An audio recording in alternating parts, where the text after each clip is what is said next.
This morning, we're one-on-one with Congresswoman Carolyn Maloney on her constitutional battle to protect the rights of women and her Supreme Court challenge of a Trump administration proposal that would undercount the census.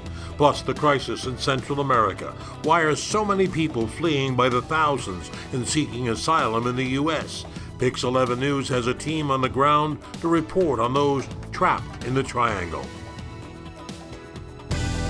Now, from 42nd and 2nd, this is Pix 11 News Closeup with Marvin Scott. Good morning. Carolyn Maloney knows what it's like to take on a fight. She's had a few during her 20 years in Congress. Time magazine hailed her as a tenacious, resilient legislator. She was a co-sponsor and the chief author of the Zadroga bill that has provided medical assistance to the countless number of first responders who have developed cancers and other illnesses since 9/11. And now she's at the forefront of the effort to get full funding restored to the Victims' Compensation Fund. And she's also spearheading the battle to secure an amendment to the Constitution that shockingly doesn't currently exist, to guarantee the equal rights of women. Delighted to have you back on Pix 11 News Close-Up, and to explain the fireman's get-up here is, I'll let you do that. Well, I'm delighted to be back, and I'm wearing this hero's jacket. It was given to me as an award, really, after passing the James Zadroga 9/11 Health and Compensation Bill that gave permanent health care to our heroes and heroines of 9/11. But the Victims' Compensation Fund is running out of money. I've introduced a bill to make that a permanent fund and to give those that were injured on 9/11 the support they so justly deserve. And at the press conference, I said I would wear the coat until I passed the bill, and that's why I'm wearing the coat. And they've got your name on the back of it? No. Yeah, let me show you the name on the back. Let me say, right there. I feel very honored to have this. Okay. And I tell you, we are trying very hard to pass it, and I hope we pass it soon because summer's coming and it's very hot wearing this coat. Okay, we had John Field on with the Fieldgate absolutely. Foundation a couple of weeks ago, and right now you apparently have enough votes in the House, right? We have 220 co-sponsors, 45 of whom are Republican. It is a solid bipartisan effort. I have a commitment from Speaker Pelosi to pass the bill, and the chairman of the committee, the Judiciary Committee, is a New Yorker, Jerry Nadler, and a prime sponsor of the bill. He has promised a hearing. Of course, he supports it, and it will definitely get through the House. But you still have blockage. You have holdouts in the Senate. We do. We have 34 co-sponsors in the Senate. Kirsten Gillibrand is working very hard to turn that around to get a majority of votes in the Senate. And I'm sure she'll be successful. Can you understand why these people, these senators, will not approve this? And I know some of them are saying, well, this is a New York bill. This is a New York issue. It's not a national issue. This is a national issue. This was the first battle of the war on terrorism and against terrorism. Our towers were struck because they were American towers, the center business district in our country, and it's a federal responsibility. 434 districts sent people that worked at 9/11 that are part of the Victims' Compensation Fund, that are part of the health care fund that we made happen and made it a permanent program. Over 3,000 people died on 9/11, but since it, Marvin, many, many more are sick and dying because of cancers, because of the toxins they were exposed to, and it's the right thing to do. They were there for us. We need to be there for them. Now, that figure, shockingly, is rising. Somewhere around 2,100 people have passed away since 9/11. Now, that fund was depleted because 25,000 people participated in the fund, and they're drawing it down. So you're looking for full funding. Right now, they have cut the allocations to 50% or 70% because they do not have the appropriate funding. But we need to make it permanent because more and more people will become sick from cancers as the years go by. And the fund is not overly generous. It gives some support to the people who've lost their jobs, in some cases lost their lives because of 9/11. It's the right thing to do. We're not going to stop until we pass this important law. I believe we will be able to pass it in the Senate with the helps of Senator Schumer and Gillibrand. Let's shift gears. You're fighting another battle right now. In doing my homework for this, I was shocked to learn that there is not an amendment in our Constitution providing equal rights and protections for women. How could that be? It's absolutely outrageous. Well, we passed an Equal Rights Amendment in 1972. We needed 38 states to ratify it. 35 states quickly ratified it, and the time frame of 10 years passed. But recently, Nevada has ratified it, Illinois, so we now have 37 states have ratified it. We need one more. We're very close in Virginia, possibly North Carolina, possibly Arizona. We will soon have 38, and it will go to the Supreme Court. How in this day and age, the Me Too movement, everything else, that the Constitution does not have a provision in there for the protection and anti-discrimination of women? Well, I believe that was part of the cause for the Me Too movement and the Time's Up movement, and really the women's marches and the energy of the women's movement, because they see that rights that we have won are constantly being attacked or rolled back, and our rights shouldn't be dependent on who's on the Supreme Court or who's President of the United States or the Speaker. They should be bedrock in the Constitution protecting women. We saw a case that I really am speaking out against on female genital mutilation in the mid-90s. Patricia Schroeder, I worked with her to pass a bill that banned female genital mutilation in the United States. A Michigan district court overruled that law and said it was unconstitutional. And the government, and the Department of Justice of this defended it. president has not decided to appeal it. They're not appealing it. So in a sense, they're agreeing with this overturning of this protection of women. It is a stark example of why we need women in the Constitution so that we can protect them. They're claiming on technicalities that the Commerce Clause doesn't cover female genital mutilation. But that means that you can mutilate young women in our country. It's absolutely outrageous. And many countries have banned it. Some states have banned it. But we need women to be protected in the Constitution. You will never enforce equal pay for equal work unless women are protected equally in the Constitution. Now, you've got the first hearing, I believe, in 3 decades coming up on Tuesday with Jerry Nadler. Yes. The first hearing ever in 30 years on ratification of an equal rights amendment for women. I'm the chief sponsor of it, so I used to have shadow hearings. We couldn't get an official hearing, so we would just hold our own. So we've held several hearings that were unofficial congressional. But there is a benefit to having a Democratic majority in the House, and Jerry Nadler is holding this hearing. Thank you, Jerry, very much.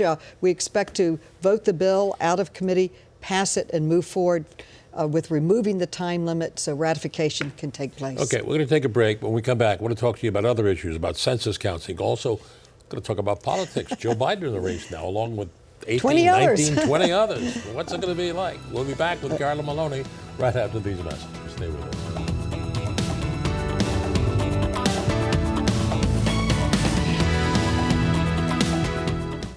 Back now with Congresswoman Carolyn Maloney. Let's shift gears and talk a little bit about politics, okay? Okay. You got what? You've got almost 20 people in or about to get into the race for president next year, and former Vice President Joe Biden, who you know very well.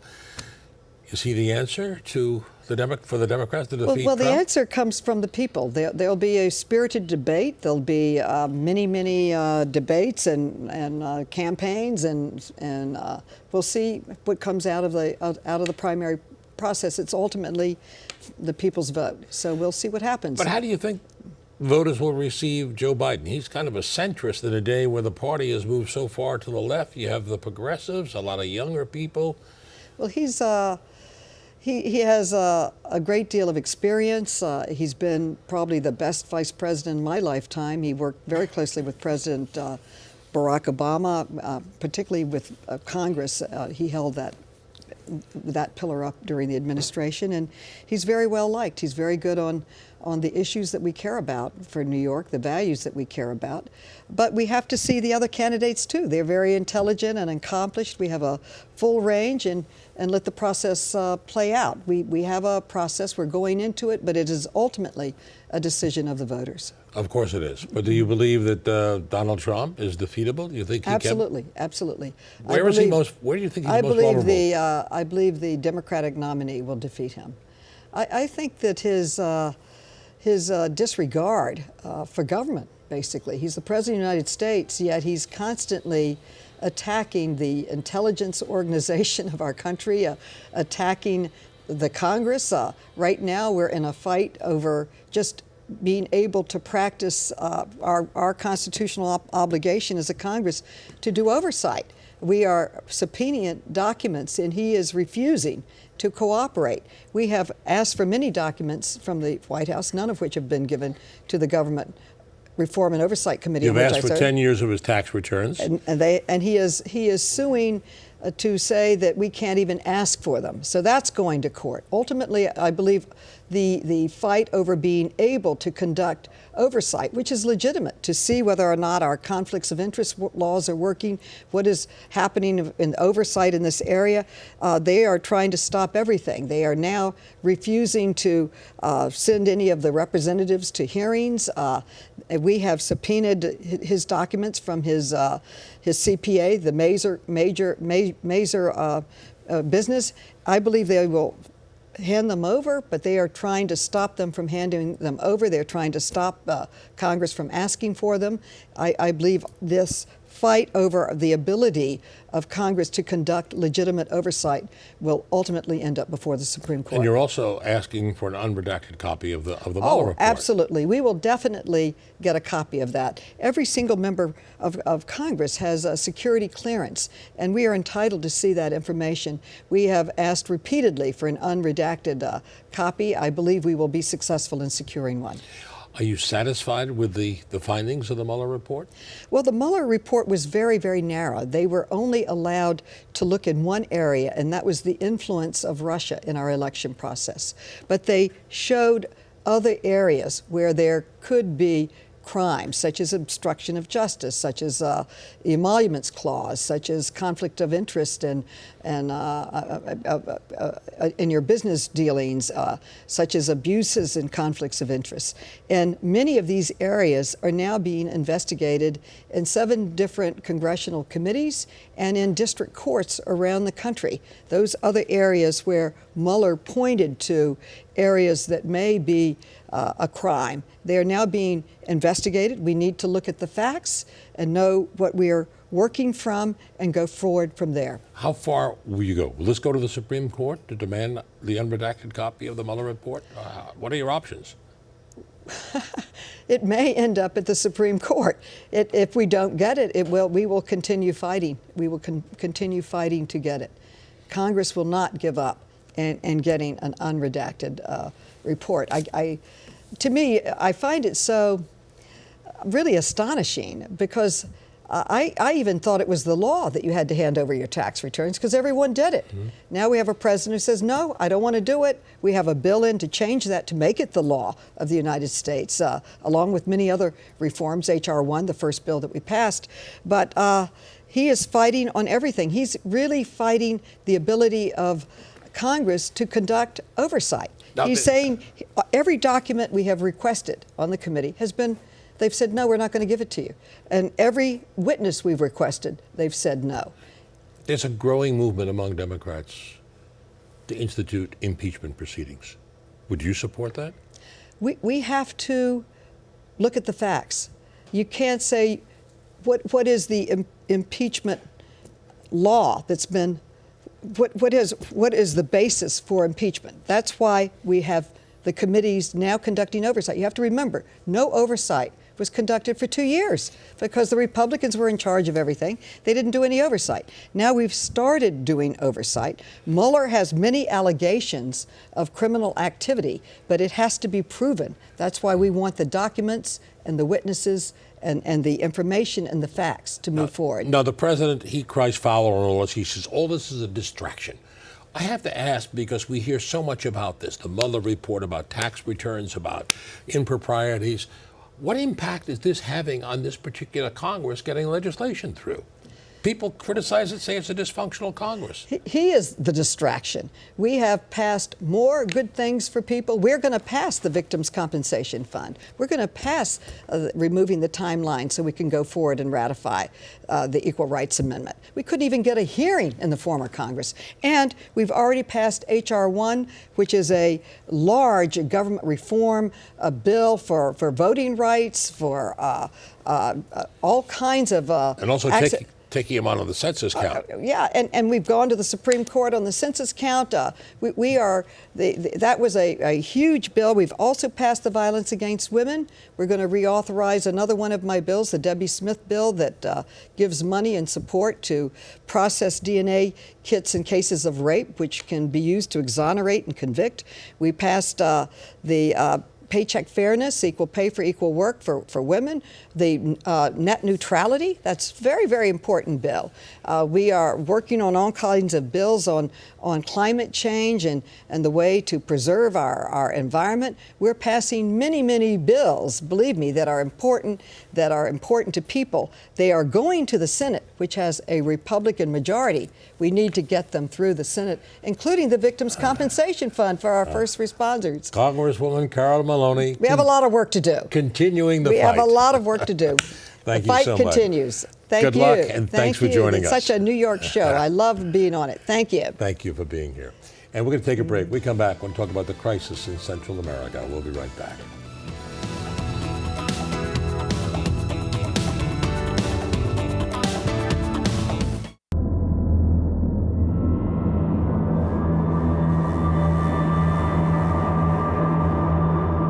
Trapped in the Triangle, tens of thousands of families from Honduras, El Salvador, and Guatemala in caravans trying to escape tyranny and violence and seeking asylum here in the United States. It's a crisis, a story about people, not politics, a story that dominates the news every day. To better understand the plight of these desperate people, Pix 11 sent reporter Cristian Benavides and cameraman Ken Pelzar to Central America to report from the very root of America's immigrant crisis. Here is part of Cristian's report filed from Honduras. We're here at the bus terminal in San Pedro Sula. This is a symbolic part of this entire migrant crisis that we're living through, because this is where the caravan back in October left from. Since then, a number of caravans have left, all of them organized in social media. Now, during our time in Honduras, we were able to spend some time with different community organizations. We spoke to a young man who talked to us about leaving Honduras and that he is planning on coming here to San Pedro Sula, coming to this bus terminal. We spoke to him in Tegucigalpa. He said that he wants to come to this bus terminal because he wants to leave in the next caravan and make his way to the United States because he has been threatened by gangs. We also spoke to some people who have been deported back to Honduras after spending time either in the United States or Mexico that are now volunteering with local organizations. And of course, we spent time in some of the roughest neighborhoods to just see some of the real tough conditions that people are living through.